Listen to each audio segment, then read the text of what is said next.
por favor. Amém. Bom, hoje nós damos o início ao novo estudo. Eu acredito que nós vamos levar de 6 a 7 cultos, para que a gente possa finalizar o que nós vamos iniciar hoje. E nós vamos falar sobre escatologia. Hoje, a primeira parte, eu vou ser muito teórica, né? Muito pontual. Então, são coisas assim que são muito pontuais.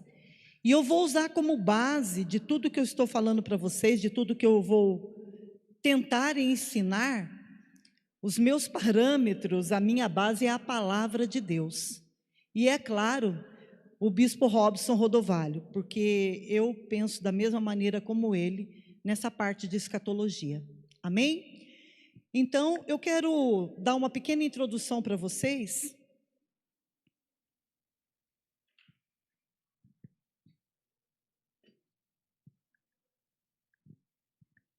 Como que será o nosso estudo?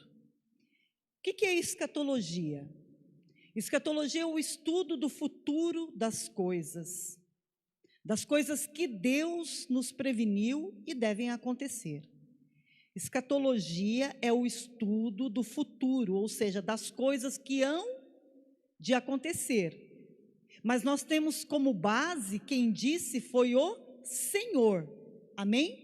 Então, escatologia é o estudo dos finais dos tempos.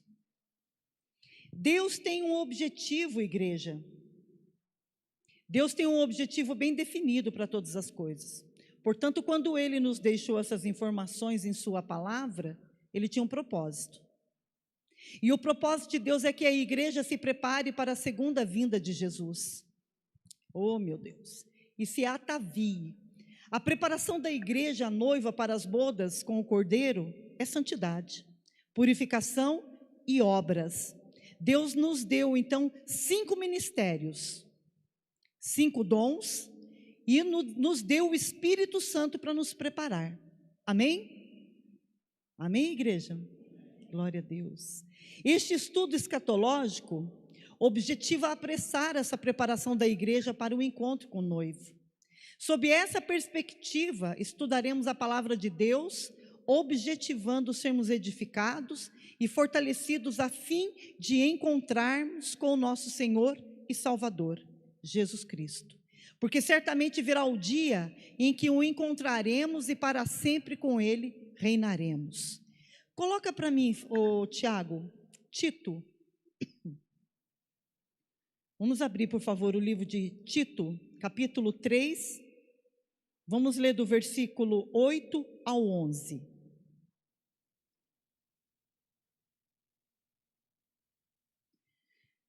Igreja, escatologia é um assunto muito delicado. E a minha intenção aqui não é entrar em debate, em questionamentos, nada. Eu vou colocar aqui a posição do nosso bispo Rodovalho, que é exatamente a minha posição, porque eu já estudei muito essa parte. Então, se vocês não concordam, primeiro eu vou mostrar todas as linhas, vou explicar todas as correntes. Se você não concorda com a que eu vou colocar, não tem problema. Olha o que Tito fala a respeito. Primeiro, porque escatologia, por ser delicado, não se deve entrar em discussão por causa de assuntos escatológicos, porque se trata de um assunto metafórico. Tito diz assim: fiel é a palavra, e isto eu quero que deveras afirmes, para que os que creem em Deus procurem aplicar-se às boas obras. Estas coisas são boas e proveitosas aos homens. Versículo 9. Mas não entrem em questões loucas, genealogias e contendas, e nos debates acerca da lei, porque são coisas inúteis e vãs. Versículo 10. Ao homem herege, depois de uma e outra admoestação, evita-o. Aqui não está dizendo que não é para pregar, que não é para ensinar. Aqui está dizendo que não é para não falar. Está dizendo que não é para ficar o quê? discussão, contenda. Aí eu penso assim, eu penso aquilo. Gente, o que vai ser entregue aqui para vocês, explicado aqui, é a palavra de Deus. Amém? Então o que passa disso vem do maligno. Mas algumas pessoas, aqui no caso fala de genealogia, sobre leis, existem pessoas que não querem entender. Então a Bíblia fala que é para a gente evitar esse tipo de pessoa. Amém? Versículo 11. Sabendo que esse tal está pervertido e peca, estando já em si mesmo condenado. Não é Deus que o está condenando, é a própria pessoa. Então, nós não vamos ficar questionando, nós não vamos ficar, debatendo de forma alguma. Então, presta atenção.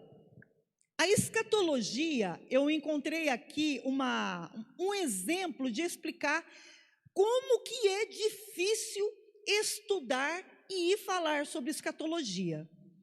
A escatologia é mais ou menos assim, é um raio laser sendo emitido com a finalidade de atingir um determinado ponto. Pá! Ligou o raio laser. Ele tem uma finalidade de atingir um certo ponto.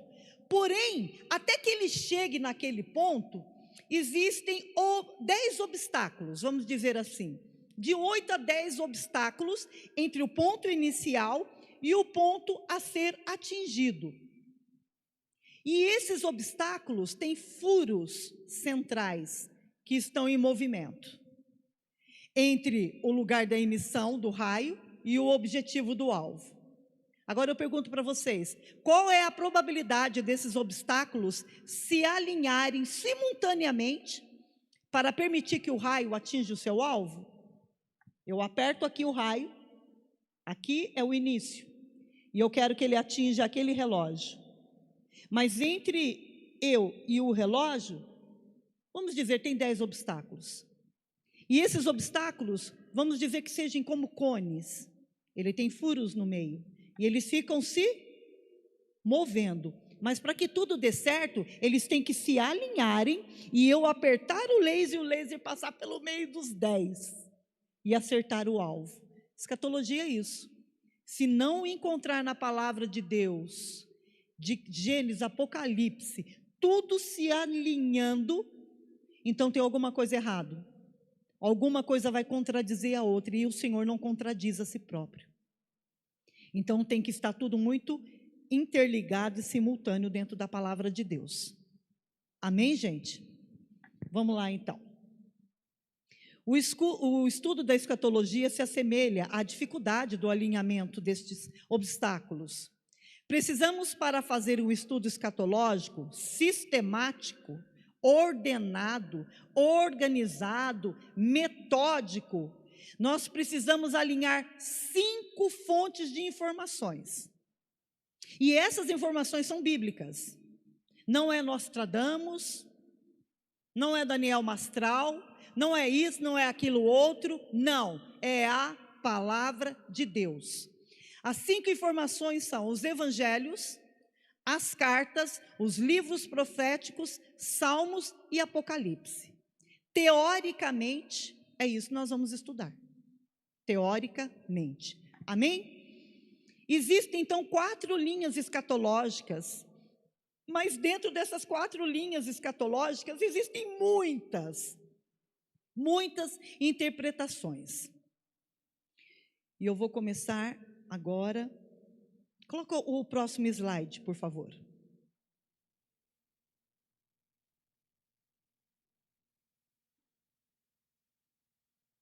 Eu vou ter que trazer algumas definições para vocês, porque se vocês ouvirem esses termos, para vocês entenderem bem.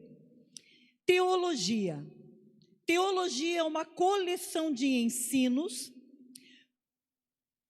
Não, deixa nesse mesmo. Eu ia falar para você trocar, mas pode deixar nesse mesmo. Teologia é uma coleção de ensinos, um compêndio do que se chama interpretação, revelação e compreensão da Bíblia, que se acumula ao longo dos anos. A teologia, igreja, dirige a exegese. Quando nós vamos a uma igreja, não sabemos qual é a teologia daquela igreja, a sua linha de pensamento. Então, nós entramos em contato com a exegese. A teologia vai determinar e dirigir a exegese.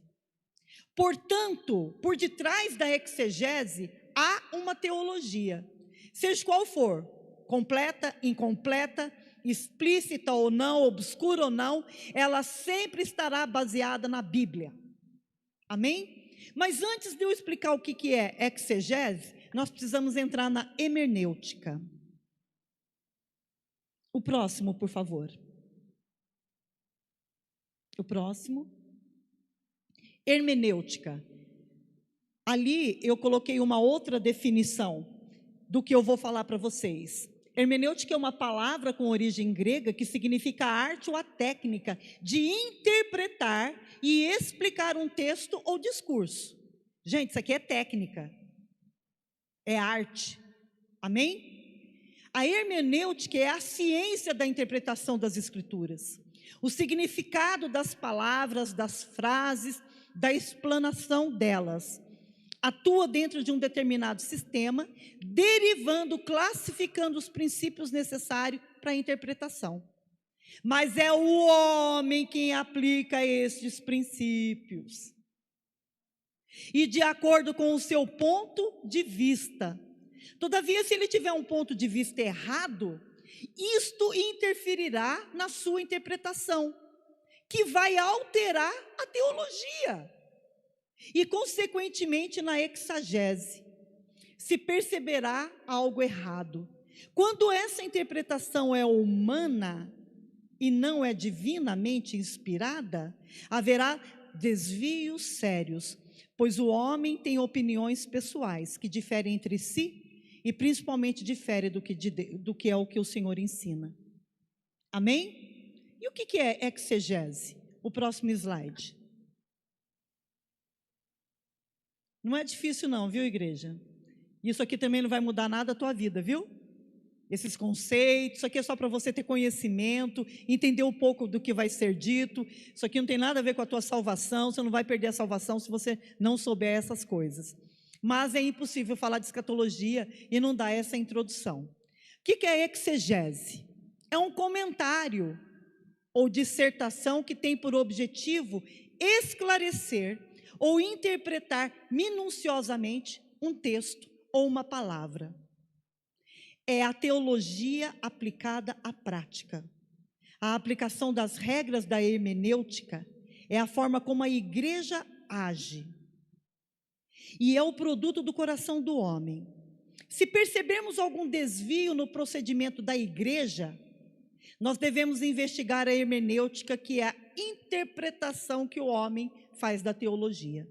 Se há algo de errado com a exegese, a teologia não está sendo devidamente interpretada. Ou seja, a hermenêutica é falha por causa dos corações que estão ditando a interpretação. Verdade. Amém, gente? Tem a minha verdade, tem a sua verdade, tem a palavra de Deus.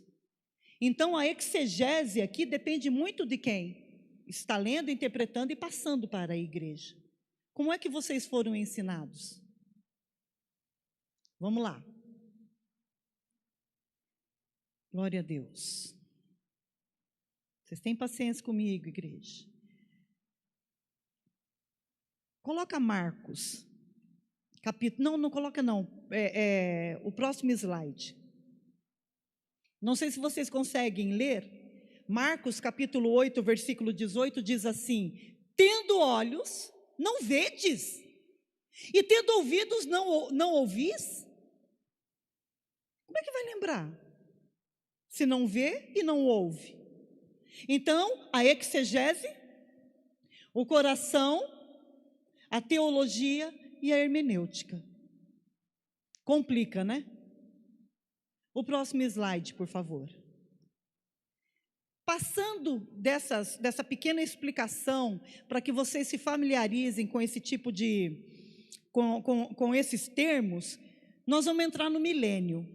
O que é o milênio? É um período mencionado pela Bíblia em que Cristo exercerá o seu reino, o seu governo sobre a terra. Terá a duração de 1000 anos. 1000 anos. Mas aqui já começa a divergência. Primeiro eu vou mostrar como todas as correntes pensam, para depois entrar naquilo que eu acredito perante a palavra de Deus, que é os finais dos tempos. Amém? Há divergências quanto à natureza desse reinado, se ele vai ser físico, se ele vai ser simbólico ou espiritual. E quanto ao início deste governo, se foi na cruz de Cristo ou se ainda não foi inaugurado, será o cumprimento do reino de Deus sobre a terra que havia sido proposto a Adão. Nesse período, o diabo vai estar preso. Quando começou? Uns falam que já começou, outros falam que ainda não iniciou. Vamos lá. Próximo slide. Você deixa nele, por favor. Então, existem 4 correntes escatológicas. A primeira é pré-milenismo dispensacionalista, pré-milenismo histórico, amilenismo e pós-milenismo. O que é o primeiro? O pré-milenismo é a corrente escatológica que crê que a segunda vinda de Cristo se dará antes do milênio. Agora, vocês sabem o que é milênio. É um período de 1000 anos que Jesus vai governar o reino dele nessa terra. E o diabo vai estar solto ou preso? Preso. A primeira corrente diz que a segunda vinda de Cristo se dará antes do milênio. Ou seja, não começou ainda. Obedecendo a filosofia das dispensações. O que é uma dispensação? É um período em que Deus, dispensações, são períodos em que Deus estabeleceu no seu relacionamento com o homem, períodos para as verdades distintas. Aonde que nasceu essa corrente? Ela nasceu na Inglaterra com Derby, que fundou os Brothers, ou os Mackintosh. Eles fizeram o primeiro movimento restaurador da igreja. O primeiro movimento restaurador da igreja foi feito pelos presbiterianos. E o segundo pelos batistas. Amém? Esses dois fundaram a igreja com a visão do corpo de Cristo. Derby foi a primeira pessoa que estudou profundamente a Bíblia e a colocou em dispensações. Inspirada em Derby, nos dispensacionalismo, foi feito o disco, a 7ª trombeta. Esse disco é uma versão bem realista de que se pensa que será a última trombeta. Chega até a assustar os ímpios e alguns cristãos. Eu nunca ouvi esse disco, mas os crentes mais antigos da igreja conhecem. Segunda corrente, pré-milenismo histórico. Eles creem que Jesus implantará o milênio na sua segunda vinda. Vem dos primeiros pais da igreja e permaneceu ao longo da história da igreja. Marcion, Barnabé, Justino no primeiro século, e hoje esta corrente ela é defendida pelo Watchman Nee e pelo Dave Yong-Shu. Eles creem que quando Jesus voltar é que vai ser implantado o milênio. E o amilenismo é uma escola que crê que não haverá milênio. Gente, está escrito na Bíblia, eles não creem. Escola que crê que não haverá milênio, fundado por Santo Agostinho e posteriormente por um padre, Padre Pelágio.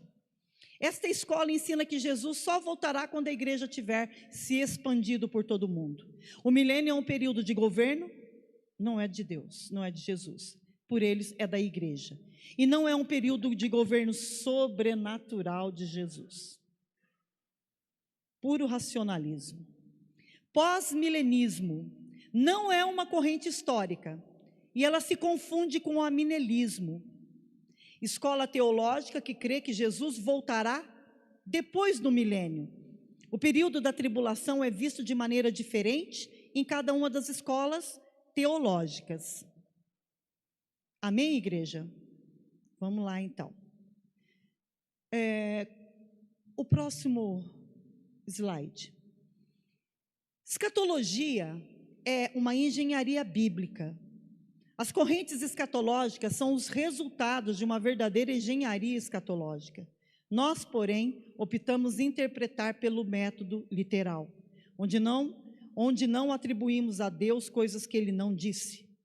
Portanto, o que está escrito é exatamente o que Deus quer nos informar. Amém? Vocês concordam com isso? Não vamos atribuir que foi Deus que falou uma coisa que Ele não falou. Meu Deus do céu. Deixa eu ver aqui. Vocês estão vendo uma imagem que não dá para perceber certo o que tem ali, né? Mas vão observando. Nós vamos passar agora a estudar a segunda vinda de Cristo, alinhando as informações obtidas nessas 5 fontes. Nesses 5 pacotes teológicos da Bíblia, que são os evangelhos, as cartas, Apocalipse, livros proféticos e salmos. A profecia no Velho Testamento é genérica e englobativa. É uma visão panorâmica devido ao seu tempo. Pensa agora numa câmera fotográfica. Se nós formos estudar escatologia, estudando só o Velho Testamento e os que os profetas disseram, vai ficar muito difícil enxergar. Por quê? Porque eles estavam muito longe do que nós estamos vivendo agora, e olha que nós podemos estar não tão longe do que está para acontecer. Mas se nós formos considerar o tempo que nós já vivemos, se formos para olhar para trás e chegar nos profetas menores, nos profetas maiores, todos eles falam de escatologia. Então, se você for olhar lá atrás e começar a estudar o que eles falam sobre isso, não vai dar para entender direito. Por quê? Porque eles estavam muito longe, não da revelação, mas de como seria. Então, Deus começa a dar uma revelação do século 21, possivelmente Cristo pode voltar agora no século 21, usando termos do século em que eles viveram. Então, tinha palavras que talvez, se Deus falasse para eles helicóptero, avião, celular, vocês há de convir que eles não saberiam o que é isso, né? Vocês concordam? Se Deus falasse com eles através de carro, pneu, coisas que nós estamos acostumados agora, eles não entenderiam. Então, por isso que eles estavam muito longe, eles estão vendo uma visão muito longe, como uma câmera que tira uma foto. Aqui tem uma foto. Eu acredito que mesmo de longe dá para vocês perceberem alguma coisa nela. Dá para perceber o que é essa imagem? O que vocês veem nessa imagem? Fala para mim, alguém que está vendo. Montanha, uma roça. É roça que você falou? Aí, tá vendo? Eu já penso montanha, ele já falou roça. Então, tudo depende da exegese, né? Aí, você olha, tem uma montanha. Porém, quando foram chegando nos profetas maiores, Isaías, depois o Novo Testamento, as coisas começaram a ficar mais claras. E hoje nós estudando a palavra de Deus, começa a ficar mais clara ainda. Amém? O próximo, por favor. A mesma foto, vocês podem não estar enxergando tão bem, que vocês estão longe dela, mas eu estou pertinho dela. Então, se a sua interpretação, se o seu conhecimento da volta de Jesus é da onde você está e não enxergando quase nada, você não vai perceber os detalhes. Mas quem estuda mais, está mais próximo, percebe mais detalhes de quem nunca estudou. E nunca estudou não é por causa de desinteresse. Às vezes nem sabia que isso existia.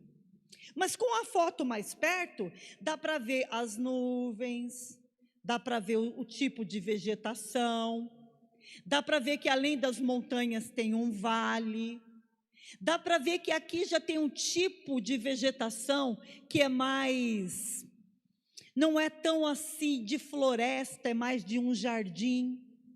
Dá para ver que aqui tem uma casa, dá para ver que aqui não é grama, aqui possivelmente é água que está passando por essas rochas, dá para ver que aqui tem pedras.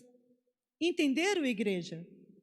Quanto mais perto do final, mais claro as coisas vão ficar. Oh, meu Pai. Deixa eu começar aqui. O próximo slide, por favor. Esse próximo slide, nós já vamos começar a pegar o laser, saindo daqui, mirando o alvo, e já começa a se alinhar. Tem que alinhar, senão não tem como falar de escatologia. E, segundo as ordens dos acontecimentos, segundo Mateus, vão acontecer essas coisas. Se você começar a ler o livro de Mateus, você vai perceber que Mateus diz: princípio das dores, que vai incluir os falsos Cristo,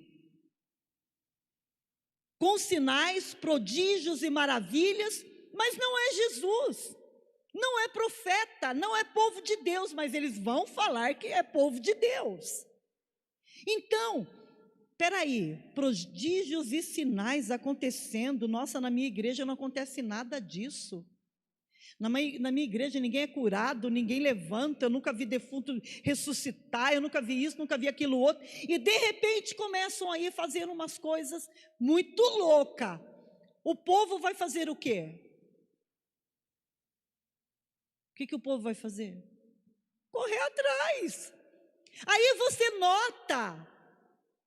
nota que a teologia, a hermenêutica, a exegese da igreja, se ela não alertar, o povo vai correr atrás, principalmente o povo que gosta de ficar andando de igreja em igreja, não tem aliança. Ah, tem um profeta lá, vamos correr. E existe profeta, gente, pelo amor de Deus, existe. Existem servos de Deus que são usados, mas agora tem que tomar cuidado, porque isso é um perigo. Mateus está alertando. Mateus estava muito longe de chegar ao dia que nós estamos hoje. Para nós as coisas já estão ficando mais claras. Essa pandemia aí deu para abrir os olhos de muita gente, né? Tribulação. Aqui Mateus diz que antes de Jesus voltar, terá tribulação. A segunda vinda que será visível para todas as pessoas. Ou seja, a hora que Jesus apontar, que ele entrar na nossa dimensão, ó, quem veio no estudo ontem, a hora que ele entrar na nossa dimensão, todo olho, segundo Mateus, e por ele ser visível para todas as pessoas, vai incluir clangor de trombeta e anjos no céu, maior festa, maior barulhão, e reunião. Quem são os escolhidos? Os salvos, a igreja. Amém? Agora, o próximo slide. Não. Antes de entrar no próximo slide, vamos ver os versículos. Mateus, abre para mim, por favor, capítulo 24. Vamos ler do 23 ao 31. Não sei se a que eu vou ler é a mesma tradução do Data Show, mas vai acompanhando, por favor.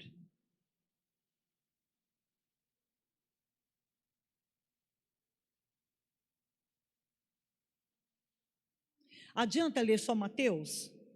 Não. Nós estamos passando pelo primeiro obstáculo. O segundo, não, a Bíblia não é obstáculo, gente. O obstáculo que eu estou falando é o exemplo que eu dei do laser. O primeiro se alinhou, o segundo precisa se alinhar também, precisa falar a mesma coisa. Mateus 24, versículo 23 diz assim: então, se alguém vos disser, eis o Cristo, ou ei-lo ali, não acrediteis, porque surgirão falsos cristos e falsos profetas, operando grandes sinais e prodígios para enganar, se possível, os próprios eleitos. Por que a gente não vai acreditar que Jesus Cristo está lá? Porque a gente sabe que ele sempre esteve aqui. Entenderam? Então não vão nessa, Jesus está lá, corre porque Jesus está falando em tal lugar. Jesus fala na igreja.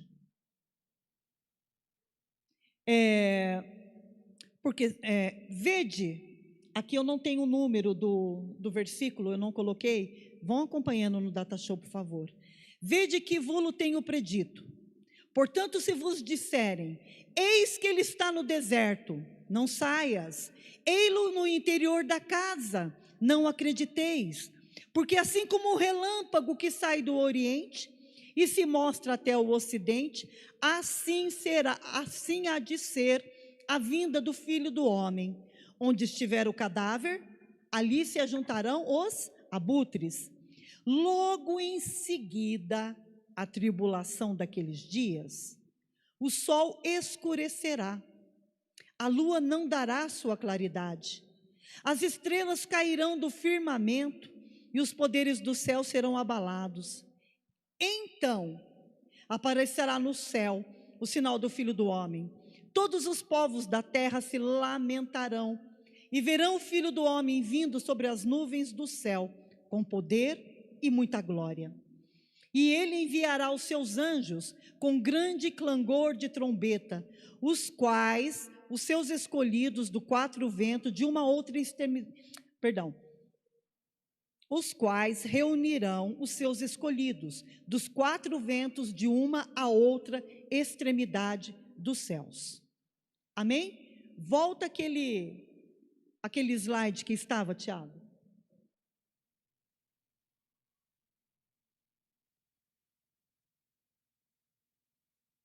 A ordem dos acontecimentos segundo Mateus. Prestem atenção, igreja. Princípio das dores que incluirá falsos cristos com sinais, prodígios e maravilhas. Tribulação. Em Mateus 24, 29 diz que a tribulação parece o fim do mundo, porém são mudanças metafísicas.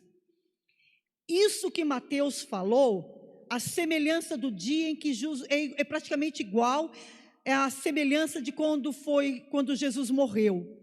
Quando o sol escureceu, e porque houve uma mudança no sistema solar, houve uma mudança física e houve uma mudança espiritual.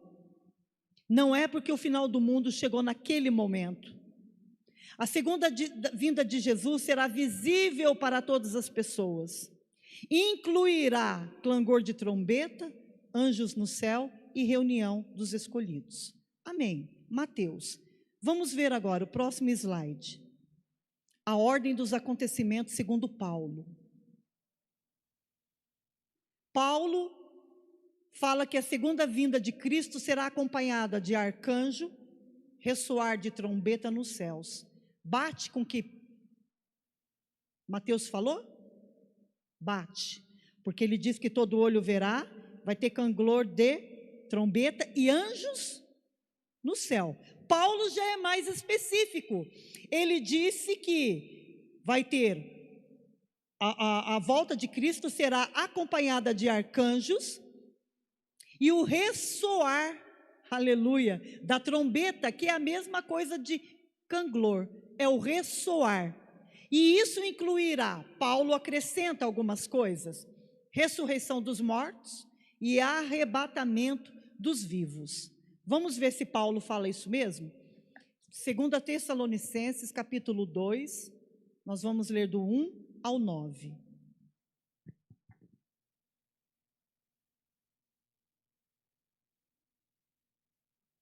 Irmãos, Paulo dizendo, no que diz respeito à vinda do nosso Senhor Jesus Cristo e à nossa reunião com Ele, nós vos exortamos. Exortar é ensinar, exortar é explicar o certo. Nós vos exortamos a que não vos demovais da vossa mente com facilidade, nem vos perturbeis, quer por espírito, com letra minúscula, quer por palavra, quer por epístola, como se procedesse de nós, supondo que já tenha chegado o dia do Senhor. Ninguém, de modo nenhum, vos engane, porque isto não acontecerá sem que primeiro venha o quê? A apostasia. O que é apostasia, igreja? É desviar da fé. Tem pessoas que eram evangélicos que agora dizem que são católicos. Ah, então os católicos que eram católicos que dizem que são evangélicos, não é apostasia? Claro que não. Claro que não. Por quê? Por que somos evangélicos? Porque nós seguimos o evangelho. Ninguém dá para você, na hora que você entra, um papel, impresso, com um versículo, totalmente desconecto do contexto. Ninguém dá para você, na hora que você entra, um papel para que você leia aí sentado, e daqui de cima seja lido e a palavra de Deus não seja aberta. Ou seja, se eu estudar um pouquinho, se eu tiver o dom da oratória, eu vou pregar um erro com muito zelo. Eu vou conseguir mostrar para vocês que não conhecem a palavra, não conhecem a palavra, que o que eu estou falando é o certo. Por quê? Porque eu estou lendo um versículo bíblico, mas esse versículo bíblico eu não pedi para vocês abrir a Bíblia. E mesmo que eu peça para abrir a Bíblia, como que você sabe que aquilo que eu estou falando está dentro do contexto? Então, igreja, é complicado. A palavra de Deus não fala que não é para ficar dando panfleto ou folhetinho na entrada. É a palavra de Deus que precisa ser lida e precisamos ter reverência perante ela.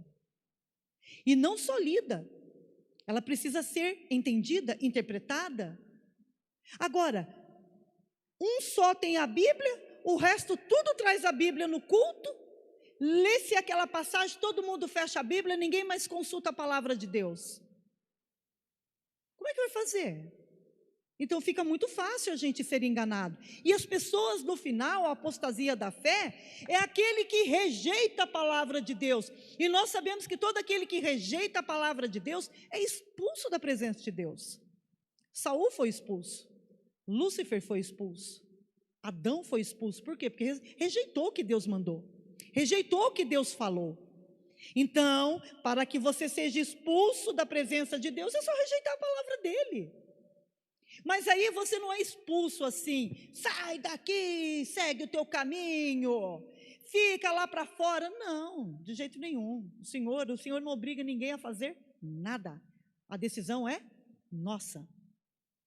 Então, a pessoa no dia a dia dela, os seus caminhos vão revelar a que Deus ele serve. Entenderam? Isto é a apostasia.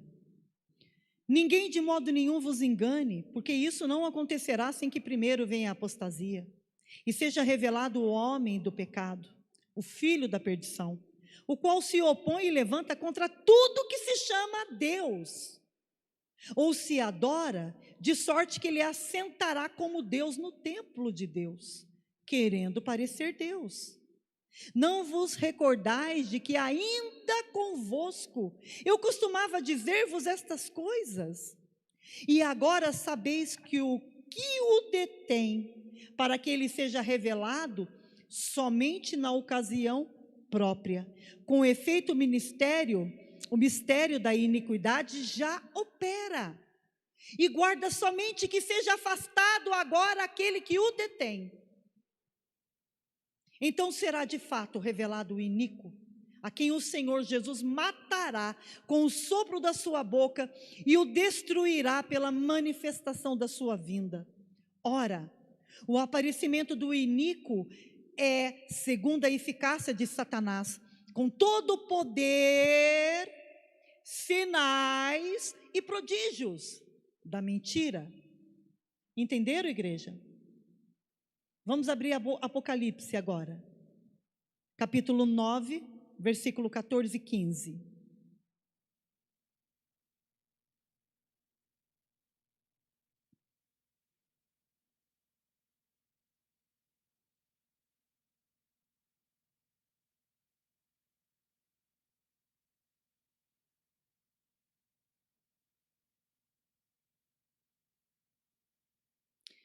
Está escrito que há anjos responsáveis por manter presos alguns demônios, que aguardam a ordem de Deus para libertá-los. Aqui está escrito assim: o qual dizia ao sexto anjo, que tinha trombeta: solta os 4 anjos que estão presos junto ao grande rio Eufrates. O próximo. E foram soltos 4 anjos que estavam preparados para a hora, e dia, e mês, e ano, a fim de matarem a terça parte.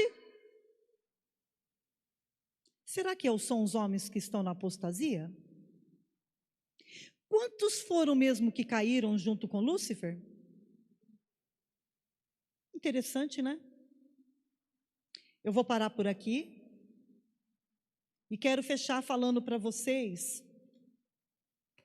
uma palavra que eu recebi quando eu entrei para a igreja, na Sara Nossa Terra, e o cinema era lá em cima e eu não conseguia entender muito bem na época, porque eu estava muito longe de perto daquilo que estava para se cumprir. Primeiro dia nosso na igreja, nós sentamos na segunda fileira. E tinha uma pessoa no louvor, o nome dela é Edna. Lembra dela? Mãe da Michele. Ela era eu não posso ficar falando porque está sendo... Preciso aprender, não posso falar nomes. E ela é uma bênção de pessoa. E ela me discipulou. Mas o primeiro dia de culto meu, na Sara Nossa Terra, ela saiu, foi até mim e chegou e falou assim: amadinha do Senhor, vocês são pastores dessa igreja. Eu não sabia nem onde ficava Ageu, aliás, eu nem sabia que existia Ageu.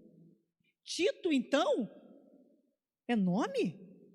E Esdras, é nome de homem ou mulher? Eu não sabia era nada. O negócio meu era Salmo 91. Sabia que existia Gênesis, sabia que tinha Apocalipse, mas não podia ler Apocalipse, senão a gente ficava dedéu da cabeça. Eu não sabia nada. E ela falou assim para mim: amadinha, desse jeito, inclinando o corpo, e eu com meu marido sentado: vocês são pastores desta igreja. O que vocês acham que eu fiz? Eu ri, dei risada. Eu nem sei se eu quero ficar nessa igreja, primeiro dia que eu estou aqui, um povo estranho, povo doido, nem olhou para minha cara. Nossa, conheço tanta gente, ninguém me cumprimentou. As coisas de tonto, né? Aí, ela continuou no louvor. No final do culto, ela veio novamente. Deus te dá a palavra de Esther. Quem é Esther? Nossa, que nome bonito. Esther foi, gente, desse jeito. Esther foi uma mulher que precisou preparar 6 meses. Depois ela precisou preparar mais 6 meses para poder entrar na presença do rei. Quando você chegar na tua casa, lê Esther. E meu marido conhece a palavra, que já conhecia a palavra de Deus, chegou em casa, ele abriu a Bíblia e falou: o livro de Esther está aqui, dá uma lida. Eu não entendi bolufas. Eu entendi que a menina era filha não sei de quem, que tinha morrido, e que o primo dela tinha levado ela para casar com o rei, ela não ia conhecer o rei, ela não ia ficar com o rei. Eu falei: mas como é que ela vai casar com quem ela não conhece? Nossa, que coisa louca! Mas enfim, o que ela me falou é que 6 meses Esther passou por um tipo de preparação. E os outros 6 meses com outro tipo de preparação, com cremes, especiarias, perfumes, para que o dia que o rei a chamasse, ela estivesse bonita por dentro e por fora. Hoje eu entendo essa palavra. Nós estamos no final dessa última etapa de preparação. 6 meses já se passaram. E o final dos outros 6 meses está quase findando. E a escatologia nos ajuda, nós pastores, a ataviar a noiva. Então, se você é homem ou mulher, você tem nome de noiva na Bíblia. Eu não sou noiva nada, nem noiva eu sou, porque eu já sou casado, hoje eu sou viúvo. Eu não falei para vocês que escatologia é uma maneira de se ensinar o que vai acontecer de uma maneira metafórica? Então, o noivo é Jesus. Mas pastora, como é que eu, homem, vou casar com Jesus se é noivo? É noivo. Gente, é uma simbologia. Noiva é a igreja. E quem faz parte da igreja são homens e mulheres, crianças, etc e tal. Não, etc e tal não, né? Só homem, mulher e crianças. Mulheres, homens, têm o nome de noiva. E o noivo é o cordeiro. Outra simbologia. Cordeiro, para mim, é o filhote do carneiro com quem? com a ovelha. Mas peraí, como é que eu sei se é ovelha, se é carneiro, se é o cordeiro? Dá um nó na minha cabeça. Todos nascem ovelha. Todos nascem ovelha. Depois, quando vai crescendo, que vai definindo, não dá para enxergar, não entendo muito bem, não me preparei para falar isso, são coisas que o Senhor está ministrando agora, mas quando nasce é cordeiro. Aí se vira menina é ovelha, e se vira menino, vira carneiro, entendeu? Carneiro, ovelha, cordeiro. São fases, são etapas. E a palavra de Deus diz que nós somos a noiva do cordeiro. Por que cordeiro? Porque ele é o Cordeiro Santo, o único que pode tirar o pecado do mundo. Então não é Maria, não é José, não é o arcanjo, não é Miguel, não é Gabriel. Não é, sabe por quê? Porque o único Filho de Deus tem nome, e ele se chama Jesus Cristo. A única coisa que nós herdamos de Adão foi um espírito morto. A única coisa que nós herdamos de Adão foi um espírito morto. Por um homem entrou o pecado, por outro entrou a salvação. Mas Jesus não herdou o espírito morto de Adão, porque ele não descende de Adão. Por que ele não descende de Adão? Porque Adão, ele é filho, é uma criatura de Deus. Foi Deus que o criou e o que o formou. Agora, quem deu o sangue para Adão foi Deus. Mas Adão coabitou com Eva, e toda a humanidade foi feita num dia só, como eu expliquei ontem. Mas Jesus, ele não coabitou, ele não nasceu de uma mulher, ele é Deus. Ele não tem sangue de mulher, mesmo tendo nascido de Maria. Como assim, pastora?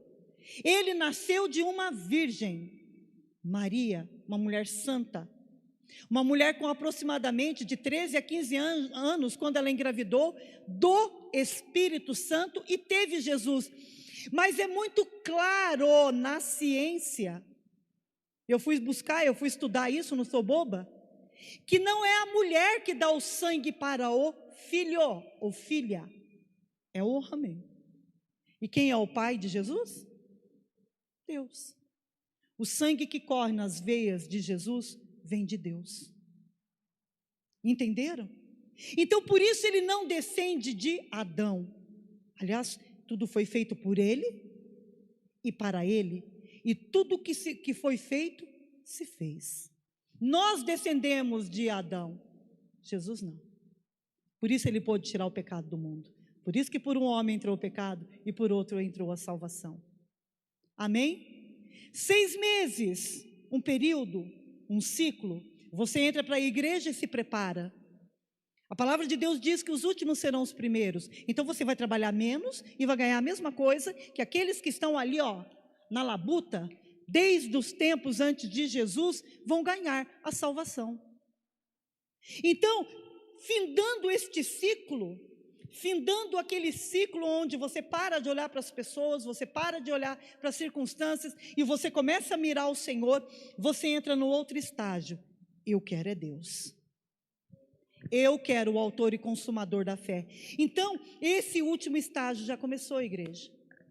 Portanto, vai entrar pessoas daqui para frente na igreja que vão fazer muito mais do que nós. E nós não vamos poder olhar com indignação e nem ciúme, sabe por quê? Porque é bíblico. Está chegando os finais dos tempos. E o Senhor combinou com essas pessoas um outro pagamento. Mas o que Ele combinou com nós, conosco, Ele também vai. Ele vai pagar, Ele vai cumprir. Aqueles que são do Senhor, nenhum vai se perder. Agora, o que é ataviar? A noiva, quando chega perto do dia do casamento, ela escolhe vestido, ela escolhe sapato, ela escolhe isso, ela escolhe aquilo, ela escolhe uma joia, uma maquiagem, tal, tudo. Isso não é vaidade. Vaidade é arrogância. Ela se prepara, ela quer ficar linda, ataviada para o seu marido. E essa maneira de falar ataviar para nós hoje é o que, igreja? É nos santificar, porque sem santificação ninguém verá a Deus. Então eu não sei como é que você interpretou a palavra de Deus até o dia de hoje. Pode ser que aquilo que você faça não te condene, não te condene. Mas se estiver fora da palavra de Deus, eu fico com a palavra de Tito: você já está condenado por si mesmo. Entenderam?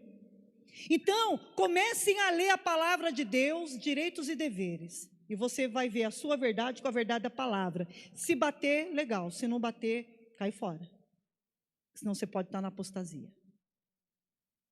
Nós precisamos nos ataviar, o noivo está para chegar, e vai ser as bodas, a festa do casamento, como nunca foi. Amém? Vamos ficar de pé, por favor? Hoje é só o começo, hoje é mais uma parte teórica. A próxima aula o negócio já começa a esquentar. Amém? Gostaria que vocês fechassem os olhos, por favor.